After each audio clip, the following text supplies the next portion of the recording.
Vamos con el próximo siglo, desde el 1700 en adelante, siglo XVIII. En 1700, ¿qué sucedió? Sucedió algo bien importante. Carlos II, el rey de España en ese momento, muere sin tener descendencia, a pesar de haberse casado 2 veces. En su testamento declaró a heredero de esa corona, ¿verdad?, de la corona de España, al duque francés Felipe de Anjou.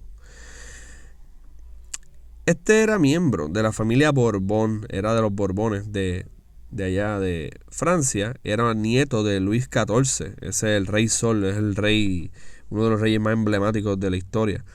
Y era el monarca más poderoso de aquellos tiempos. Ya, como podemos empezar a observar, España va empezando a pasar de primer lugar a segundo, ¿verdad? Y así sucesivamente.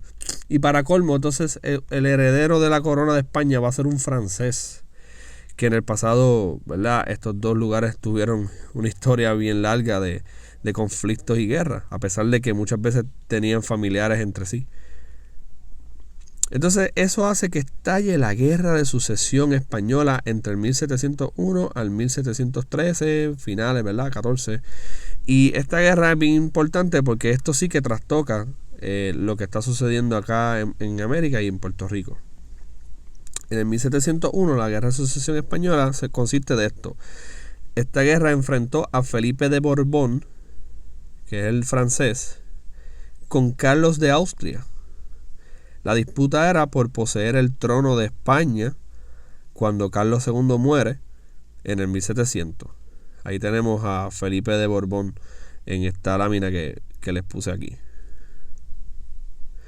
Entonces, los reinos de el Imperio Austriaco, Reino Unido, Holanda, Portugal, una parte de España y algunos otros estados menores estaban del lado del otro, ¿verdad?, de Carlos de Austria. Y ahí tienen a Carlos de Austria, que tenía el apoyo de estas personas que, ¿verdad?, de estos estados que les acabo de decir ahora.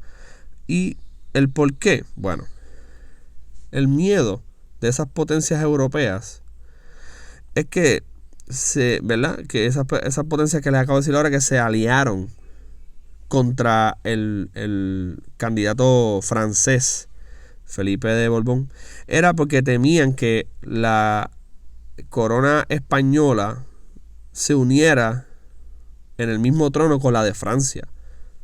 O sea que España y Francia, que eran dos potencias poderosísimas de esta época, las más poderosas podríamos decir, entre las primeras 3, se unieran. Entonces básicamente iban a controlar toda Europa y posiblemente el mundo entero. Así que ese temor lo tenían todos los otros estados que mencionamos anteriormente, ¿verdad? Inglaterra, diríamos hoy en día Reino Unido, Imperio Austriaco, que es Austria, Holanda, Portugal, y algunos españoles también estaban en desacuerdo. Así que ese temor estaba ahí y se inició esta guerra. Era ¿verdad?, una inquietud, diría yo, bastante lógica. Así que se desata esta guerra, porque ellos no querían que los Borbones franceses controlaran el mundo.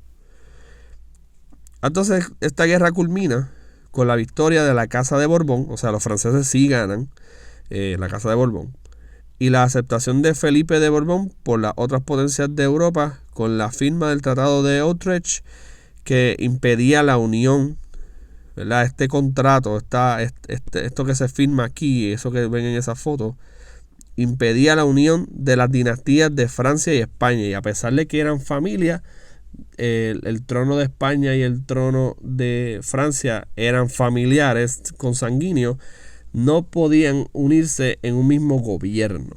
¿Okay? Esa firma del Tratado de Baden, ahí en el 7 de septiembre de 1714, es el último acuerdo y fin definitivo de esta guerra de sucesión española. Bien importante. Nos guste o no, ¿verdad?, o lo que sea, o nos interese mucho el tema o no, es bien importante que la guerra se peleó por la libertad de los diferentes estados tener su propio gobierno y que no los dominara todos los estados a la misma vez un gobierno solo o una corona sola o una familia nada más. Así que estas luchas no son nuevas, no son, ¿verdad?, tampoco viejas. Esto es la humanidad misma intentando pelear contra fuerzas que muchas veces se quieren, ¿verdad? O se pudieran imponer al resto del mundo, y hay humanos que no les gusta esa idea de que vengan otras personas extranjeras a decidir sobre sus países que ya están bien formados.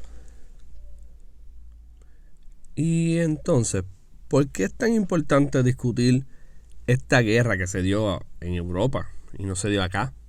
Tiene que ver con familias francesas y españolas, y no tiene que ver, al parecer, nada con nosotros, tiene que ver todo. De aquí en adelante, la corona española pasa a ser una corona de cultura, de ascendencia francés.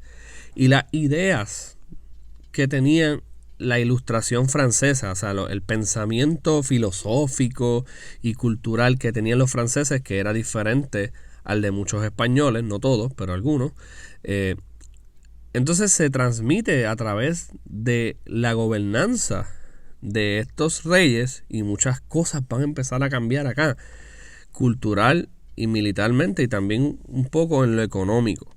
Y de eso es que se va a tratar entonces el resto de las próximas clases en esta línea del tiempo, observando que la corona ha tenido un giro en España y que eso trastoca a Puerto Rico.